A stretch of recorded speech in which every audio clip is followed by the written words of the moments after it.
نحمده ونصلي على رسوله الكريم اما بعد فاعوذ بالله من الشيطان الرجيم بسم الله الرحمن الرحيم رب اشرح لي صدري ويسر لي امري واحلل عقدة من لساني يفقهوا قولي۔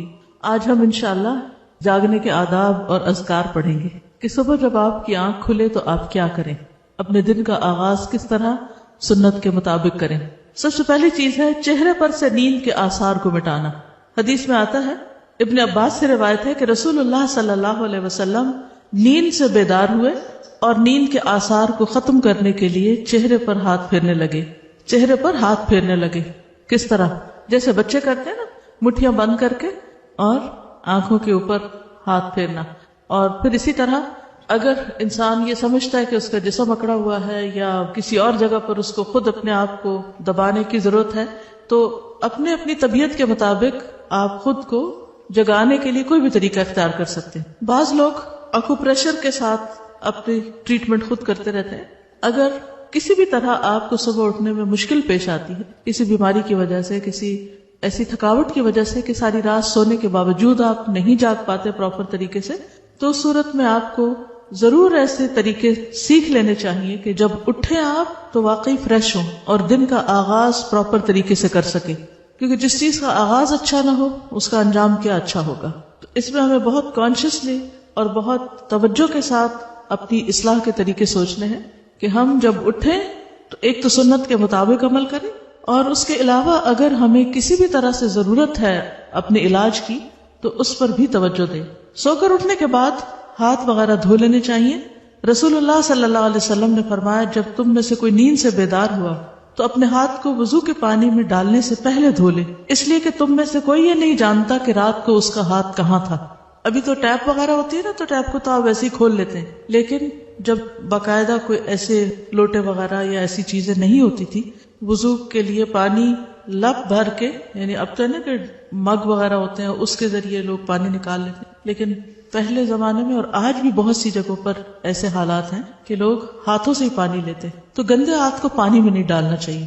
پھر اسی طرح ایک اور حدیث میں آتا ہے، حذیفہ رضی اللہ عنہ سے روایت ہے کہ نبی صلی اللہ علیہ وسلم جب رات کو نیند سے بیدار ہوتے تو اپنا منہ مسواک سے صاف کرتے۔ نبی صلی اللہ علیہ وسلم نے فرمایا، جب تم میں سے کوئی نیند سے بیدار ہو اور وضو کرے تو 3 مرتبہ ناک میں پانی ڈال کر جھاڑے، کیونکہ شیطان اس کی ناک کے بانسے میں رات گزارتا ہے۔ ٹھیک ہے، بیسیکلی یہ ساری چیزیں وضو میں شامل ہیں، یعنی سب سے پہلے ہاتھ دھونا، پھر اس کے بعد کلی وغیرہ کرنا، ناک صاف کرنا، منہ دھونا۔ رسول اللہ صلی اللہ علیہ وسلم نے فرمایا، جب آدمی رات کو سو جاتا ہے تو شیطان اس کی گدی پر 3 گرہیں لگا دیتا ہے۔ ہر گرہ پر یہ پھونک دیتا ہے کہ ابھی تو بہت رات ہے، سو جاؤ۔ پھر اگر آدمی بیدار ہو گیا اور اللہ کا ذکر کیا تو ایک گرہ کھل جاتی ہے، اگر اس نے وضو کر لیا تو دوسری گرہ کھل جاتی ہے، اس کے بعد اگر اس نے نماز پڑھ لی تو تیسری گرہ بھی کھل جاتی ہے، اور وہ صبح کو تازہ دم اور خوش مزاج ہو کر اٹھتا ہے، ورنہ تمام دن بد دل اور سست جسم رہتا ہے۔ یعنی اگر آپ اٹھتے ہیں اور وضو نہیں کرتے، نماز نہیں پڑھتے، تو آپ کی کیفیت اس طرح نہیں ہوتی جو ایک پراپر طریقے سے وضو اور نماز پڑھنے والے کی ہوتی۔ اب اگر آپ پیریڈز کی حالت میں ہیں اور آپ کو وضو نہیں کرنا، نماز نہیں پڑھنی، تو آپ اپنے اوپر سے اسے خاص قسم کے ڈپریشن کی کیفیت یا سستی یا بیزاری کی کیفیت کو کیسے دور کر سکتے ہیں؟ کیا کرنا چاہیے آپ کو؟ جی ہاں، ان ڈیز میں وضو کرنا منع نہیں ہے، یعنی نماز پڑھنے کی تو اجازت نہیں، لیکن وضو کرنا منع نہیں ہے۔ آپ اسی طرح اپنے ہاتھ دھوئیں، اچھی طرح ناک صاف کریں، مسواک خوب اچھی طرح کریں، اور جیسے وضو کرتے ہیں اسی طرح پورے ہاتھ کو دھو لیں۔ اگر نہانا چاہے تو نہا بھی سکتے ہیں، نہانا بھی منع نہیں ہے۔ اور پھر اگر کوئی اور کام کاج کر رہے ہیں تو چلتے پھرتے بھی ذکر اذکار کرتے رہیں، تو انشاءاللہ وہ جو کیفیت ہے ایک گھٹن کی سی یا تنگی کی، وہ دور ہو جائے گی۔ ٹھیک ہے، یہ بتائیے کہ آپ لوگ مسواک کتنے منٹ تک کرتے ہیں؟ تقریباً مسواک کتنی دیر تک کرتے ہیں؟ کتنے لوگ 15 منٹ کرتے؟ میں 15 منٹ مسواک کرتی ہوں، مسلسل 15 منٹ، کیونکہ مسواک ایسی چیز نہیں ہوتی ٹوتھ برش کی طرح کہ جس کو آپ 2 دفعہ ادھر ادھر کریں اور آپ کا منہ صاف ہو جائے، کیونکہ اگر آپ ایک ایک دانت کو باہر سے اور اندر سے اور پھر تالو اور پھر ٹنگ اور پورے ایریے کو، حتیٰ کہ آپ اپنے ٹانسلز وغیرہ ہیں وہاں تک اگر آپ مسواک لے جاتے ہیں اور پوری طرح کلین کرتے ہیں تو اتنا ٹائم تو کہیں گیا ہی نہیں۔ اس وقت بھی میری تسلی نہیں ہوتی کہ واقعی چھوڑ دینا چاہیے، صرف یہ ہوتا ہے کہ بہت وقت جا رہا ہے تو اس لیے چھوڑنا پڑتا ہے۔ 3 منٹ میں کوئی مسواک نہیں ہوتا، اور نہ دانت صاف ہوتے ہیں نہ منہ صاف ہوتا ہے۔ اس کو تھوڑا سا انکریز کر لیجیے۔ اگر آپ سمجھتے ہیں کہ آپ کے لیے مشکل ہے کہ آپ اٹھے ہی دیر سے کیونکہ جو دیر سے اٹھے گا وہ یہ نہیں کر سکے گا. اس کے لیے آپ کو 15 منٹ کم از کم پہلے اٹھنا پڑے گا. اور اگر آپ دیر سے اٹھیں کسی وجہ سے اور اس وقت آپ کو وقت نہیں ملا تو آپ کیا کر سکتے ہیں, واک کے دوران یا کسی بھی اور کام کاج کے دوران آپ مسواک کرتے رہیں. مثلاً اگر آپ ایک اسٹریچ میں نہیں کر سکتے تو 2-3 وقفوں میں کر لیں, لیکن صحیح معنوں میں منہ کی صفائی اگر ہو جائے تو آپ بہت سے امراض سے بچ سکتے ہیں. اور بہت سے لوگوں کو جو منہ سے اسمیل آنے کی بیماری ہوتی اور اس سے دوسروں کو کس قدر اذیت ہوتی, فرشتوں کو بھی اذیت ہوتی. اب آپ دیکھیے, آپ نماز پڑھ رہے ہیں اور آپ کے منہ سے اسمیل آ رہی, آپ کے پاس کھڑے ہونے والوں کو سخت تکلیف ہو رہی, ان کی نماز کا بھی خشوع ختم ہو گیا اور فرشتے بھی آپ سے دور ہو گئے کہ آپ کے منہ سے اسمیل آئے چلے جا رہی. تو کیا اس کا علاج کرنا ہمارا فرض نہیں؟ تو اس کے علاج میں سب سے اہم نسخہ کیا ہے؟ مسواک کرنا اور کافی دیر تک کرنا, حتیٰ کہ یہ بیماری ختم ہو جائے. صرف چند چیزیں, کوئی سونف کھا لیے, کوئی الائچی کھا لی, تو اس سے تو وقتی طور پر آپ اس کو فریش کر سکتے ہیں کہ ان چیزوں کی خوشبو آ جائے آپ کے منہ سے, لیکن آپ کے سانس کے ساتھ جو گندگی آ رہی ہے وہ نہیں رک سکتی جب تک آپ اس کا پراپر علاج نہیں کرتے. اور اس کے علاج میں نمبر 1 نسخہ یہی ہے کہ صبح سویرے اچھی طرح مسواک کریں, زبان اور تالو اور پورے منہ کے ہر حصے کو اچھی طرح صاف کریں, کیونکہ نبی صلی اللہ علیہ وسلم ایسی فوڈ بھی استعمال نہیں کرتے تھے کہ جس کی وجہ سے منہ سے اسمیل آئے, کیونکہ آپ نے فرمایا کہ میں اس سے بات کرتا ہوں جس سے تم نہیں کرتے. تو ذکر کی حالت میں تو ہم بھی اللہ سے بات کر رہے تھے. پھر اسی طرح یہ ہے کہ صبح اٹھتے وقت کچھ دعائیں بھی پڑھنی چاہیے. اب یہ نہیں کہ آپ سارا وضو وغیرہ کر کے پھر آ کے سو کے اٹھنے کی دعا پڑھ رہے ہیں. سو کر اٹھنے کی دعا کب پڑھی جائے گی؟ فوراً بعد. سیدنا ابو ہریرہ سے روایت ہے کہ رسول اللہ صلی اللہ علیہ وسلم نے فرمایا, جب تم میں سے کوئی جاگے تو کہے الحمدللہ الذی عافانی فی جسدی ورد علی روحی وَأَذِنَ لِي بِذِكْرِهِ. سب تعریف اللہ کے لیے ہے جس نے میرے جسم کو عافیت دی اور مجھ پر میری روح لوٹائی اور مجھے اپنے ذکر کی توفیق دی. ایک اور روایت میں آتا ہے کہ رسول اللہ صلی اللہ علیہ وسلم جب جاگتے تو فرماتے الحمدللہ الذی احیانا بعدما اماتنا وإلیہ النشور. تمام تعریف اللہ کے لیے ہے جس نے ہمیں مرنے یعنی سونے کے بعد دوبارہ زندگی دی اور اسی کی طرف لوٹ کر جانا ہے. تو نیند جو ہے وہ موت کی بہن ہے, اور ہر روز ہم مرتے اور زندہ ہوتے ہیں, سوتے اور جاگتے ہیں. اگر ہم عادت بنا لیں کہ اٹھتے ہی اللہ کا ذکر کرنا ہے تو قیامت کے دن جب اٹھیں گے تو زبان پر کیا ہوگا؟ پھر اللہ ہی کا ذکر ہوگا, اللہ ہی کی طرف دوڑیں گے. تو یہ عادتیں آپ کو دنیا میں بنانی پڑیں گی, اس زندگی میں یہ سب کچھ کرنا پڑے گا, تب آپ اس قابل ہوں گے کہ آپ آخرت میں اللہ کے مقرب یا پسندیدہ بندوں صالحین میں شامل ہو سکیں. بیدار ہونے پر نیند کا غلبہ دور کرنے کے لیے آنکھیں وغیرہ ملنے کے بعد سورۃ آل عمران کی آخری 10 آیات پڑھیے. عبداللہ بن عباس سے روایت ہے کہ انہوں نے نبی صلی اللہ علیہ وسلم کی زوجہ اور اپنی خالہ یعنی وہی ہے زوجہ حضرت میمونہ کے گھر میں ایک رات گزاری. وہ فرماتے ہیں کہ میں تکیے کے عرض کی طرف لیٹ گیا. عرض کس کو کہتے ہیں؟ چوڑائی. اور رسول اللہ صلی اللہ علیہ وسلم اور آپ کی اہلیہ نے تکیے کی لمبائی پر آرام فرمایا. رسول اللہ صلی اللہ علیہ وسلم سوتے رہے اور جب آدھی رات گزر گئی یا اس سے کچھ پہلے یا کچھ بعد آپ بیدار ہوئے. یہ کیوں کہہ رہے ہیں کچھ پہلے کچھ بعد؟ کیونکہ اس دور میں گھڑیاں تو تھی نہیں کہ ایگزیکٹ ٹائم دیکھ کے بتاتے. تو آپ نے اپنے ہاتھوں سے نیند کو دور کرنے کے لیے آنکھیں ملی, پھر آپ نے سورۃ آل عمران کی آخری 10 آیتیں تلاوت فرمائیں. کہاں سے شروع ہوتی؟ ان فی خلق السماوات والارض واختلاف اللیل والنہار لآیات لأولی الالباب آخر تک. اسی طرح سو کر اٹھنے پر معوذتین بھی پڑھی جائیں گی. عقبہ بن عامر سے مروی ہے کہ نبی صلی اللہ علیہ وسلم نے ان سے فرمایا, کیا میں تمہیں ایسی 2 صورتیں نہ سکھا دوں جو ان تمام صورتوں سے بہتر ہوں جنہیں لوگ پڑھتے ہیں؟ میں نے عرض کیا, کیوں نہیں یا رسول اللہ. چنانچہ نبی صلی اللہ علیہ وسلم نے مجھے سورۃ الفلق اور سورۃ الناس پڑھائیں. پھر نماز کھڑی ہوئی, نبی صلی اللہ علیہ وسلم آگے بڑھ گئے اور نماز میں یہی 2 صورتیں پڑھیں. پھر میرے پاس سے گزرتے ہوئے فرمایا, اے عقبہ تم کیا سمجھے, یہ 2 صورتیں سوتے وقت بھی پڑھا کرو اور بیدار ہو کر بھی پڑھا کرو. ٹھیک ہے, تو صبح شام کی دعا میں ہم 3 بار ان کو پڑھ لیتے ہیں. ٹھیک ہے, تو وہ پڑھنا بھی کافی ہو جاتا ہے اگر آپ اس ترتیب سے پڑھتے ہیں. اٹھنے کا سب سے بہترین وقت کون سا ہے؟ کتنے بجے کا الارم لگاتے ہیں؟ آپ نے کبھی دیکھا بچوں کی کتابیں اس میں 7 بجے کے الارم کی گھڑی بنی ہوتی ہے اور وہ اٹھتے ہی 7 بجے ہیں, اور بچپن سے ان کے ذہن میں یہ بات پڑ جاتی ہے کہ شاید اٹھنے کا وقت ہی 7 بجے. تو ہمارے دین میں صبح اٹھنے کا وقت جو ہے وہ اذان سے بھی پہلے کا ہے. اگر آپ اس کی عادت ڈال لیں تو کچھ مشکل نہیں, صرف یہ کہ اٹھنے کا ایک وقت فکس کر لیں. جب وہ ٹائم فکس ہو جاتا ہے تو پھر آپ کی بایولوجیکل کلاک جو ہے وہ آپ کو جگا دیتی ہے, پھر اس کے بعد سونا بوجھل لگنے لگتا ہے. ابو مسلم کہتے ہیں کہ میں نے ابو ذر رضی اللہ عنہ سے پوچھا, رات کے کس حصے میں قیام کرنا سب سے افضل ہے؟ ابو ذر نے کہا میں نے بھی رسول اللہ صلی اللہ علیہ وسلم سے یہی سوال کیا تھا جس طرح تم نے مجھ سے سوال کیا. آپ نے فرمایا رات کے پچھلے پہر یا نصف رات میں، لیکن ایسا کرنے والے بہت تھوڑے ہیں. نصف رات کے بعد اٹھنے والے بہت تھوڑے ہیں، اور اس کے بھی آخری حصے میں فجر سے کچھ دیر پہلے ہو جائے تو یہ بھی بہت کم لوگ اٹھتے ہیں، لیکن اٹھنے کا یہ وقت بہت بہترین ہے. اس وقت میں اٹھنے والے کا اجر کیا ہے؟ رسول اللہ صلی اللہ علیہ وسلم نے فرمایا جنت میں ایسے بالا خانے بھی ہیں جن کا اندرونی حصہ باہر سے نظر آتا ہے اور بیرونی حصہ اندر سے نظر آتا ہے. جیسے آپ دیکھیے دیوار کے باہر تو نہیں آپ دیکھ سکتے، کہاں سے دیکھ پا رہے ہیں؟ شیشے سے. ایک دیہاتی نے پوچھا یا رسول اللہ صلی اللہ علیہ وسلم یہ کس کے لیے، یعنی اتنے خوبصورت گھر کس کے ہوں گے؟ فرمایا اس شخص کے لیے جو اچھی بات کرے، کھانا کھلائے، اور جب لوگ رات کو سو رہے ہوں تو صرف اللہ کے لیے نماز ادا کرے. جب لوگ سو رہے ہوں تو صرف اللہ کے لیے نماز ادا کرے. ایسے لوگوں کو وہاں بنے بنائے گھر ملیں گے. دنیا میں اگر کوئی آپ سے یہ کہے کہ آپ رات کے اس حصے میں اٹھ جائیں تو آپ کو اتنا بہترین گھر ملے گا، تو کتنے لوگ ضرور اٹھیں گے؟ سبھی اٹھیں گے، کوئی بھی نہیں سوئے گا. کیوں؟ کیونکہ یقین ہوگا نا ان کو. آخرت کے بارے میں ہمیں شاید یقین نہیں ہے کہ ہم کچھ کریں گے تو اس کا کچھ فائدہ ہے. عموماً ہم کیا دیکھتے ہیں کہ اور بھی تو نہیں کر رہے، دوسرے نہیں کر رہے تو ہمیں کیوں کرنا ہے؟ کیا یہ تینوں کام بہت ہی مشکل ہے؟ اچھی بات کرنا واقعی مشکل ہے مشکل. کیوں؟ کیونکہ سوچ سمجھ کے کرنی پڑتی ہے نا. اچھی بات کرنے کے لیے آپ کا دل، آپ کی سوچ، آپ کے خیالات بہت مثبت ہونے چاہیے.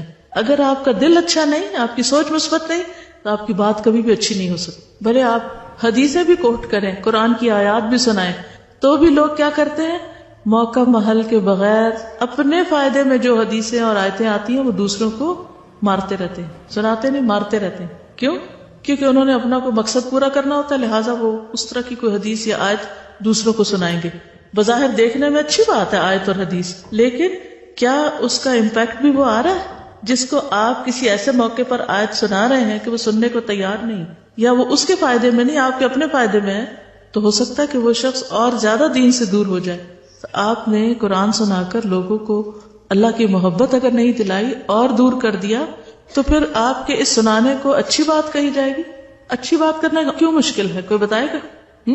چلیے اب سوچیے، ذرا غور کیجیے، دن میں کتنی بار آپ اچھی باتیں سنتے ہیں؟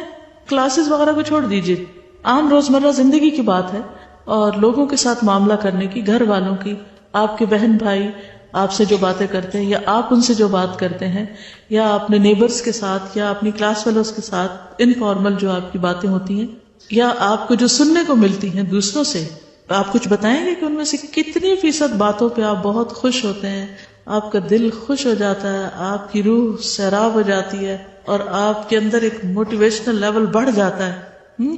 اور کتنی باتیں ایسی ہوتی ہیں کہ آپ کچھ کرنے جا رہے ہوتے ہیں تو صرف کسی کی جلی کٹی بات یا منفی بات آپ کا سارا مورائل ڈاؤن کر دیتی. تو کیا کہیں گے؟ کتنی باتیں اچھی ملتی ہیں اور کتنی باتیں اچھی نہیں ملتی. غور کیجئے نا، سوچئے.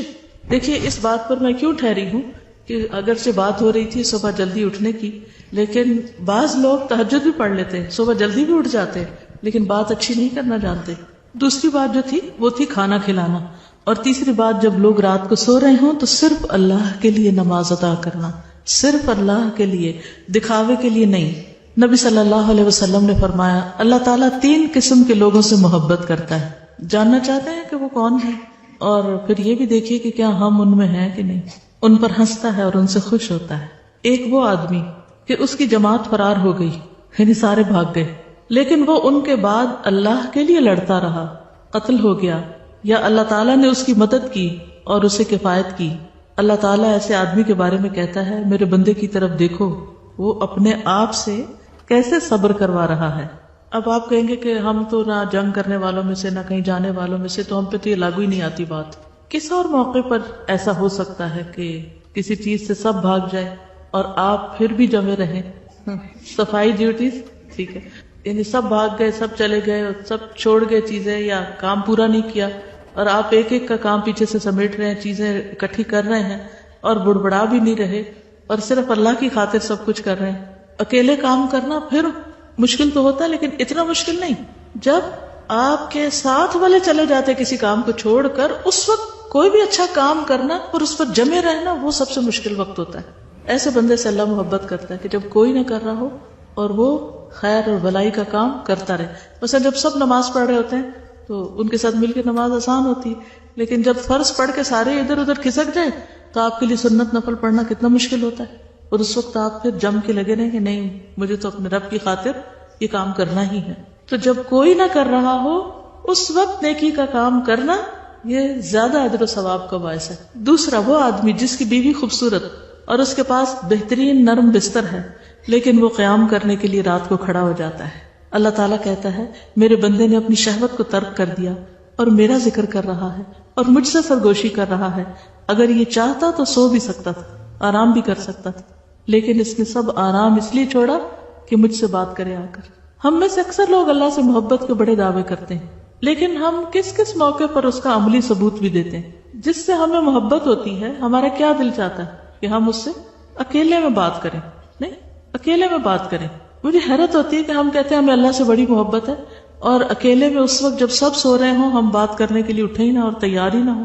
کیسی محبت ہے. صرف اس وقت تو ہم اللہ کا نام لے لیں جب اور لوگ بھی لے رہے ہوں اور اس وقت چھوڑ دیں جب اور کوئی نہ لے رہا. تو اپنے آپ کا جائزہ لیجئے کہ وہ کون کون سے مواقع ہیں کہ جب لوگ اللہ کا ذکر چھوڑ دیتے ہیں اور آپ کرتی رہتی، جب لوگ نمازیں مختصر کر دیتے ہیں ادھر ادھر بھاگ جاتے ہیں اور آپ پڑھتی رہتی، جب اور کوئی قرآن گھر میں نہیں پڑھ رہا ہوتا تلاوت جیسے صبح کی اور آپ اس وقت پڑھ رہے ہوتے ہیں. آپ کا بھی دل چاہ رہا ہوتا ہے کہ سب سو گئے نماز پڑھ کے میں بھی سو جاؤں، لیکن آپ چپکے سے کھسک کے باہر نکل جاتے ہیں اور آپ اپنی تلاوت شروع کر دیتے ہیں. تو ان سارے مواقع کا جائزہ لیجئے کہ جہاں لوگ جب چھوڑ جائیں کسی خیر بھلائی کے کام کو یا کسی ایسی جگہ جہاں دنیاوی لذت اور آرام ہے اور آپ اللہ کی خاطر اس کو چھوڑ کر اللہ کی طرف یکسو ہو جائیں. تیسرے وہ آدمی جو قافلے سمیت سفر پر ہو، سب جا رہے ہیں اکٹھے کئی ٹرپ پر، وہ رات کو کچھ حصہ جاگنے اور چلنے کی وجہ سے چور چور ہو گئے ہیں، بالآخر سو گئے ہیں، لیکن وہ خوشی اور ناخوشی میں سحری کے وقت اٹھ کھڑا ہو اور نماز پڑھنی شروع کر دے. مجھے لگتا ہے یہ تینوں میں سے زیادہ بلند درجے پر ہے، کیونکہ ایسے وقت میں تو انسان کو اپنے ہوش و حواس قائم رکھنا مشکل ہو جاتا ہے. عموماً جب لمبے سفر سے آتے ہیں تو کیا دل چاہتا ہے کہ وہیں سے نماز پڑھ کے ہی آ جائیں، گھر آ کے نماز نہ پڑھنی پڑے. تو تھکاوٹ کے وقت میں اٹھ کر اللہ کی عبادت کرنا، اللہ کا ذکر کرنا، یہ ان کاموں میں سے ہے جن پر اللہ تعالیٰ آپ سے محبت کرتے ہیں.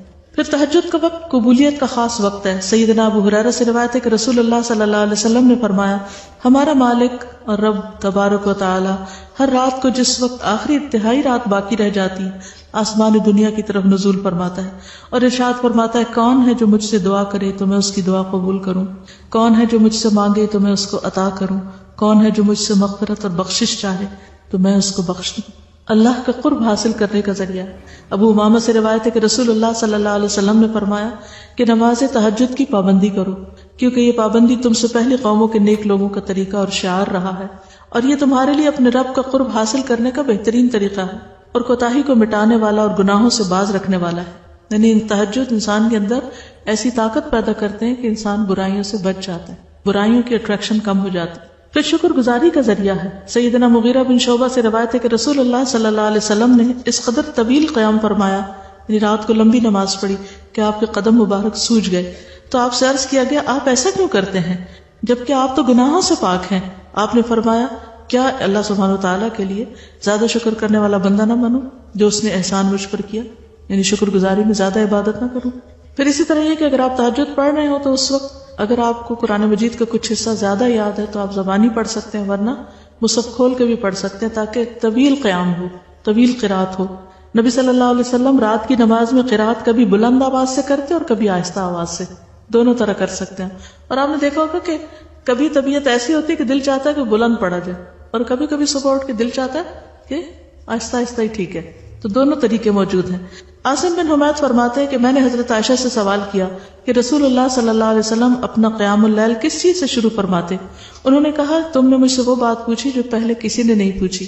جب نماز کے لیے کھڑے ہوتے تو کہتے اللہ اکبر 10 بار، الحمدللہ 10 بار، سبحان اللہ 10 بار، لا الہ الا اللہ 10 بار، استغفر اللہ 10 بار، اور پھر دعا پڑھتے اللہم اغفر لی واہدنی وارزقنی وعافنی، اور پھر آخر تک قیامت کے دن کی تنگی سے بھی پناہ مانگتے. ایک اور دعا ہے سیدنا عباس سے مروی ہے کہ رسول اللہ صلی اللہ علیہ وسلم جب رات میں تہجد کے لیے کھڑے ہوتے تو فرماتے اللہم لک الحمد انت قیم السماوات والارض ومن فیہن ولک الحمد لک ملک السماوات والارض ومن فیہن، آخر تک۔ صحیح بخاری کی روایت ہے، اس کا ہم نے پوسٹر بھی الگ بنا کے رکھا ہوا، جن لوگوں کو زبانی نہ آتی ہو وہ دیکھ کے بھی پڑھ سکتے ہیں۔ پھر فجر کی سنتوں کے بعد تھوڑی دیر کے لیے دائیں پہلو پہ لیٹنا، نبی صلی اللہ علیہ وسلم کا یہ طریقہ تھا۔ پھر نماز فجر کے بعد رسول اللہ صلی اللہ علیہ وسلم کا عمل یہ تھا کہ جب آپ فجر ادا کر لیتے تو اپنی جگہ پہ بیٹھے رہتے فجر کی نماز کے بعد، یہاں تک کہ سورج اچھی طرح نکل آتا۔ سیدنا انس سے روایت ہے کہ رسول اللہ صلی اللہ علیہ وسلم نے فرمایا، جس نے فجر کی نماز باجماعت ادا کی پھر سورج نکلنے تک بیٹھا رہا، اللہ کو یاد کرتا رہا، پھر 2 رکعت نماز ادا کی، یہ کون سی نماز ہے؟ اشراق، تو اسے مکمل ایک حج اور ایک عمرے کا ثواب ملے گا۔ آپ نے تاکید کے لیے لفظ مکمل تامتن 3 بار دہرایا، مکمل حج اور عمرہ، مکمل حج اور عمرہ، مکمل حج اور عمرہ۔ تو اس سے کیا پتہ چلتا ہے کہ اگر انسان تہجد سے لے کر فجر اور فجر کے بعد اشراق تک کا وقت اللہ کے ذکر کے لیے مخصوص کر لے تو یہ سب سے بہترین طریقہ ہے، نبی صلی اللہ علیہ وسلم کا طریقہ ہے۔ لیکن زندگی میں مثلا شادی سے پہلے آپ اس طریقے کو بہت آسانی سے اختیار کر سکتے ہیں، لیکن شادی کے بعد جب شوہر اور بچوں کی مختلف ضروریات آپ کو پوری کرنی پڑتی ہیں تو بعض اوقات مشکل ہوتا ہے۔ پھر جب بچے بڑے ہو جاتے ہیں پھر دوبارہ سے آسانی ہو جاتی ہے۔ اس لیے خاص طور پر ان بچیوں سے میں کہوں گی کہ جن کے اوپر ابھی ایسی کوئی ذمہ داریاں نہیں ہیں، وہ اپنی دن بھر کی روٹین کو اس طرح سیٹ کریں کہ فجر سے کچھ پہلے اٹھنے کی عادت ڈال لیں۔ اگر ابھی آپ ڈالیں گے اور اس میں دعائیں مانگیں گے تو انشاءاللہ آئندہ بھی اللہ تعالیٰ آپ کے لیے آسانی فرمائے گا، اور اس سے بہت ساری برائیوں سے بچ بھی جائیں گے۔ اور وہ نوجوان جس کی جوانی اللہ کی عبادت میں گزری ہو، وہ ان 7 لوگوں میں سے ایک ہے کہ جو عرش کے سائے تلے ہوں۔ ہم کہتے ہیں کہ ابھی تو ہم جوان ہیں، بوڑھے ہوں گے تو پھر تہجد وغیرہ پڑھ لیں گے، نہیں، ابھی سے شروع کیجئے، ابھی سے آغاز کیجئے۔ اللہ تعالیٰ نے آپ کے اپنے اندر ایسی چیزیں رکھی ہیں، ایسی نشانیاں رکھی ہیں وفی انفسکم، کہ جس میں اس دور کے لوگوں کے لیے اور آج بھی جن کے پاس الارم کلاکس نہیں ہیں یا اور ایسے اسباب نہیں ہیں، تو اگر آپ اپنے آپ کو آخری عمل کے طور پر 3 سے 5 دفعہ یہ کہیں کہ مجھے اتنے بجے اٹھنا ہے، اتنے بجے اٹھنا ہے، تو آپ کے برین کے اندر وہ چیز سٹور ہو جائے گی، اور پھر وہ وقت جب آئے گا تو برین آپ کو جگا دے گا۔ سورۃ مزمل بہت موٹیویشنل سورت ہے۔ کسی نے لکھا ہے، استاذہ آپ نے حرام کھانے کا ذکر کیا، مجھے آپ سے اپنا ایک واقعہ شیئر کرنا ہے۔ مجھے نہیں پتا کہ یہ سوال اور واقعہ آپ کے ٹاپک سے ریلیٹڈ ہے کہ نہیں، پر میرے دل میں بہت کھٹکتا ہے۔ ہم 3 فرینڈز کو یونیورسٹی میں پارٹی کے لیے 2000 روپے کی ضرورت تھی، جو کہ ہمارے پاس نہیں تھے۔ اس وقت ہم لوگوں کو آئیڈیا آیا کہ ہم یونیورسٹی کے اسٹوڈنٹس سے یہ کہہ کے مانگیں کہ ایک غریب عورت ہے، جو ہم نے اپنے مائنڈ میں بٹھا کر کہ دنیا میں کتنی غریب عورتیں ہیں جن کو پیسوں کی ضرورت ہوتی ہے، اگر ان کا نام لگا کر مانگ لیا تو بات تو سچ ہی ہوگی۔ یعنی ہم نے تعویل کر لی کہ ایک غریب عورت ہے، اس کو پیسوں کی ضرورت ہے، اور ہم نے یہی کیا۔ سب نے ہماری ہیلپ کی اور آخر کار ہمارے پاس 2000 روپے آ گئے اور ہم نے خوب پارٹی انجوائے بھی کر لی۔ مجھے بتا دیجئے کہ کیا ہم نے حرام کھایا؟ اگر ایسا ہے تو میں اس کا مداوع کیسے کروں؟ کیا مجھے اصل میں کسی ضرورت مند کو 2000 روپے دینے ہوں گے، یعنی حقیقی ضرورت مند کو؟ پلیز میری مدد کریں۔ ایک اسٹوڈنٹ ہے یونیورسٹی کی، ان 3 فرینڈز نے مل کر دھوکے سے اسٹوڈنٹ سے پیسے لیے۔ سب سے پہلی بات یہ ہے کہ ایک مسلمان کا مال دوسرے مسلمان کے لیے حرام ہے۔ نبی صلی اللہ علیہ وسلم نے فرمایا، اللہ تعالیٰ غیرت کرتا ہے، اور اللہ کی غیرت یہ ہے کہ کوئی ایسی چیز کا ارتکاب کرے جسے اللہ نے حرام کیا۔ یعنی انسان کے لیے کسی بھی حرام کام کو اللہ تعالیٰ ناپسند کرتا ہے۔ صرف حرام طریقے سے پیسہ کمانا ہی نہیں، بلکہ غیبت، جھوٹ، کوئی بھی حرام کام جب انسان کرتا ہے تو اللہ تعالیٰ کو اس پہ غیرت آتی ہے۔ ابو حمید ساعدی کہتے ہیں کہ رسول اللہ صلی اللہ علیہ وسلم نے فرمایا، کسی شخص کے لیے اپنے کسی بھائی کا مال ناحق لینا جائز نہیں، کیونکہ اللہ نے ایک مسلمان پر دوسرے مسلمان کا مال حرام قرار دیا۔ تو پھر یہ کیا ہے؟ جھوٹ بول کر کسی کا مال لینا کیا ہے؟ حرام کام کا ارتکاب کرنا، اور وہ مال بھی کیا ہوگا؟ حرام ہوگا۔ رسول اللہ صلی اللہ علیہ وسلم نے فرمایا، اگر کوئی پاکیزہ چیز ہی کھا سکے تو ایسا کرے، اس لیے کہ سب سے پہلے انسان کا پیٹ ہی بدبودار ہوتا ہے۔ تو اس لیے ایسی پارٹی کے لیے حرام طریقے سے مال کما کے کسی کے مال سے کچھ کھائے تو یہ غیر طیب بھی ہوگا اور حرام میں ہوگا، اور اس کا انجام کیا ہوگا؟ پھر کسی کا مال ہنسی مذاق میں بھی لینے کی اجازت نہیں۔ اگر یہ کہنا کہ ہم کسی سے مذاق کر کے یا کسی کے ساتھ ٹرک کر کے کچھ لے رہے ہیں تو یہ بھی درست نہیں۔ نبی صلی اللہ علیہ وسلم نے فرمایا، تم میں سے کوئی شخص اپنے بھائی کی کوئی چیز ہرگز نہ لے، نہ مذاق میں نہ حقیقتاً۔ کوئی کسی کی کوئی چیز نہ لے، نہ مذاق میں نہ حقیقتاً، نہ چوری کے ذریعے نہ دھوکے کے ذریعے اور نہ ہی مذاق کرتے کرتے کہ میں تو تمہارا دل دیکھ رہا تھا. پھر جھوٹ بولنا جو ہے قرآن مجید کے بالکل شروع میں ہی آتا ہے وَلَهُمْ عَذَابٌ أَلِيمٌ بِمَا كَانُوا يَكْذِبُونَ. ان کے لیے دردناک عذاب ہوگا اس لیے کہ وہ جھوٹ بولتے تھے. تو جھوٹ بولنے کا انجام کیا ہے؟ دردناک عذاب. اور جب انسان چوری کرتا ہے یا دھوکہ دیتا ہے تو دراصل جھوٹ کا دروازہ کھل جاتا ہے، اس پر جھوٹ سے کام لیتا ہے. اور منافق کی علامات میں سے پہلی علامت جس کے اندر جھوٹ پایا جائے وہ پکا منافق ہے. یعنی جھوٹ اتنی بری خصلت ہے کہ جس کے اندر ہے اس کو منافق ہونے کا ٹھپا لگا دیا گیا. اور منافق کا انجام کیا؟ جہنم کے سب سے نچلے درجے میں. اور سنجیدگی یا مذاق میں بھی جھوٹ جائز نہیں. حدیث میں آتا ہے لا يصلح منه جد ولا هزل. سنجیدگی یا مذاق کسی بھی صورت میں جھوٹ بولنا درست نہیں. نبی صلی اللہ علیہ وسلم نے جھوٹے شخص سے بیزاری کا اعلان کیا ہے. حضرت عائشہ کہتی ہیں کہ جھوٹ سے بڑھ کر کوئی عادت رسول اللہ صلی اللہ علیہ وسلم کے نزدیک اور ایک روایت میں ہے صحابہ کے نزدیک زیادہ نفرت اور بغض والی نہ تھی. سب سے زیادہ صحابہ جس سے نفرت کرتے تھے وہ جھوٹ تھا. کوئی شخص آپ کے سامنے جھوٹ بولتا تو آپ کا رویہ اس کے بارے میں بدلا رہتا. یعنی آپ کا معاملہ اس سے یا اس کی جو ایک عزت یا ایک مقام ہوتا تھا وہ آپ کے دل سے اتر جاتا، حتیٰ کہ معلوم ہو جاتا کہ اس نے توبہ کر لی. اس واقعے میں پہلی چیز کیا تھی؟ جھوٹ بولنا. انہوں نے جھوٹ بولا. دوسری کیا ہے؟ دھوکہ دیا. کس کو؟ جن سے پیسے مانگے. ابو ہریرہ سے روایت ہے کہ رسول اللہ صلی اللہ علیہ وسلم غلے کے ایک ڈھیر پر سے گزرے. آپ نے اپنا ہاتھ اس میں ڈالا تو انگلیاں تر ہو گئی. آپ نے غلے کے مالک سے پوچھا یہ کیا؟ اس نے کہا یا رسول اللہ یہ بارش کی وجہ سے بھیگ گیا. آپ نے فرمایا کیا یہ تر حصہ تم اوپر نہیں کر سکتے تھے کہ لوگ اس کو دیکھ لیتے؟ پھر فرمایا من غش فلیس منی. جو کسی کو دھوکہ دے اس کا مجھ سے کوئی تعلق نہیں. تو آپ دوسرے کو چیٹ کر رہے ہیں نا، کسی غریب عورت کا بہانہ کر کے مال چھین رہے ہیں. دھوکہ جہنم میں لے جانے کا سبب ہے. نبی صلی اللہ علیہ وسلم نے فرمایا جو شخص کسی رعایا کا نگہبان بنے پھر اسے دھوکہ دے وہ جہنم میں جائے گا. پھر لا علمی میں بھی کسی کا مال استعمال کرنے کی ممانعت ہے. ایک انصاری سے روایت ہے ہم رسول اللہ صلی اللہ علیہ وسلم کے ساتھ ایک جنازے میں گئے. میں نے دیکھا کہ رسول اللہ صلی اللہ علیہ وسلم قبر کے پاس کھڑے ہوئے قبر کھودنے والے کو تاکید کر رہے ہیں کہ پاؤں کی طرف اور کھولو، سر کی طرف ذرا اور کشادہ کرو، یعنی اچھی طرح قبر کھودو. جب آپ تدفین سے فارغ ہو کر لوٹے تو ایک عورت کی طرف سے ایک شخص آپ کو دعوت دینے آیا. آپ اس کے گھر تشریف لے گئے. کھانا لایا گیا تو پہلے آپ نے کھانے کے لیے ہاتھ بڑھایا، اس کے بعد دوسرے لوگوں نے بڑھایا، کھانا شروع کر دیا. ہمارے بڑوں نے رسول اللہ صلی اللہ علیہ وسلم کو دیکھا کہ آپ ایک ہی لقمے کو دائیں بائیں گھما رہے ہیں. اس کے بعد آپ نے فرمایا مجھے ایسے معلوم ہوتا ہے یہ گوشت ایسی بکری کا ہے جو مالک کی مرضی کے بغیر حاصل کی گئی، یعنی یہ کچھ کھانا ٹھیک نہیں. یہ سن کر اس عورت نے کہلوایا کہ یا رسول اللہ میں نے بقیع میں اپنا ایک آدمی بکری کی خریداری کے لیے بھیجا، اسے بکری وہاں نہ ملی تو میں نے اپنے پڑوس کے پاس کہلا بھیجا کہ جو بکری تم نے خریدی ہے وہ اسی قیمت پر مجھے دے دو. اتفاق سے وہ پڑوسی بھی گھر میں موجود نہ تھا. میں نے اس کی بیوی سے کہہ بھیجا تو اس نے وہ بکری میرے پاس بھیج دی. آپ نے فرمایا گوشت قیدیوں کو کھلا دو. تو کسی کی مرضی کے بغیر، یعنی جس سے قیمت دی جو گھر میں لایا اس کی مرضی کے بغیر اس کو ادھر ادھر کرنا یا اس کو استعمال کرنا یہ بھی دھوکے میں آتا ہے اور یہ بھی درست نہیں. پھر لوگوں سے مانگنا اور ناحق سوال کرنا، کسی کے آگے ہاتھ پھیلانا. اب آپ دیکھیں کہ پارٹی کی خواہشہ کچھ کھانے کی یا کوئی جنک فوڈ وغیرہ کی اور آپ دوسروں سے مانگ کے کھا رہے ہیں. رسول اللہ صلی اللہ علیہ وسلم نے فرمایا آدمی ہمیشہ لوگوں کے سامنے ہاتھ پھیلاتا رہتا ہے یہاں تک کہ وہ قیامت کے دن اس طرح اٹھے گا کہ اس کے چہرے پر ذرا بھی گوشت نہ ہوگا.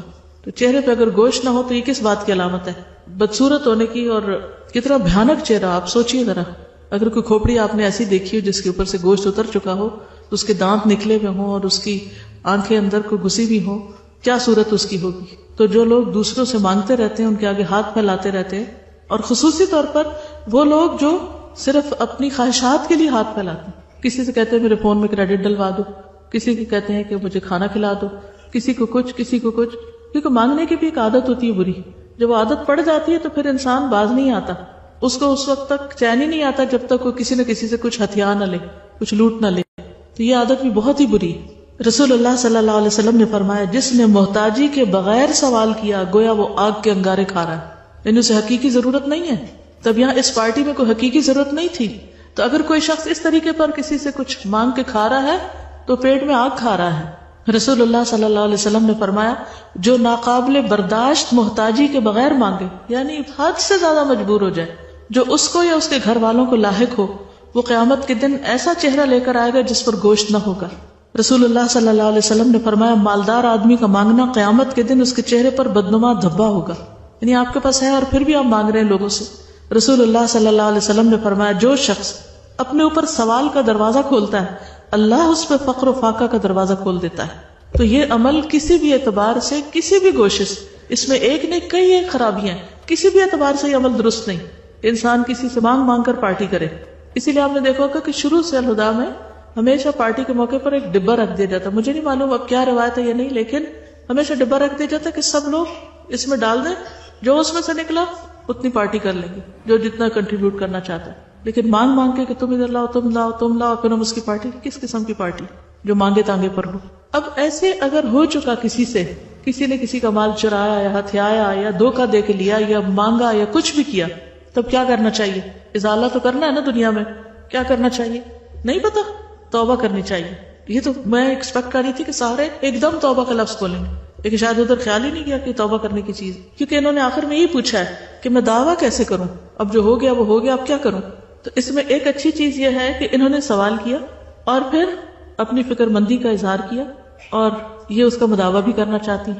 تو سب سے پہلی بات یہ ہے کہ انسان ایسا کچھ بھی ہو چکا ہو زندگی میں تو اللہ سے سچی توبہ کرے، کیونکہ توبہ کرنے والا، حقیقی توبہ کرنے والا ایسا جس نے گناہ نہیں کیا، یعنی وہ بالکل پہلے کی طرح ہو جاتا ہے. نبی صلی اللہ علیہ وسلم نے فرمایا اگر تم اتنے گناہ کرو کہ آسمان تک پہنچ جائیں پھر توبہ کر لو تو اللہ تم کو معاف کر دے گا. یعنی اللہ تعالیٰ سب کے گناہ معاف کر دیتا ہے. قرآن مجید میں آتا ہے انما التوبۃ علی اللہ للذین یعملون السوء بجہالۃ ثم یتوبون من قریب فاولئک یتوب اللہ علیہم وکان اللہ علیما حکیما.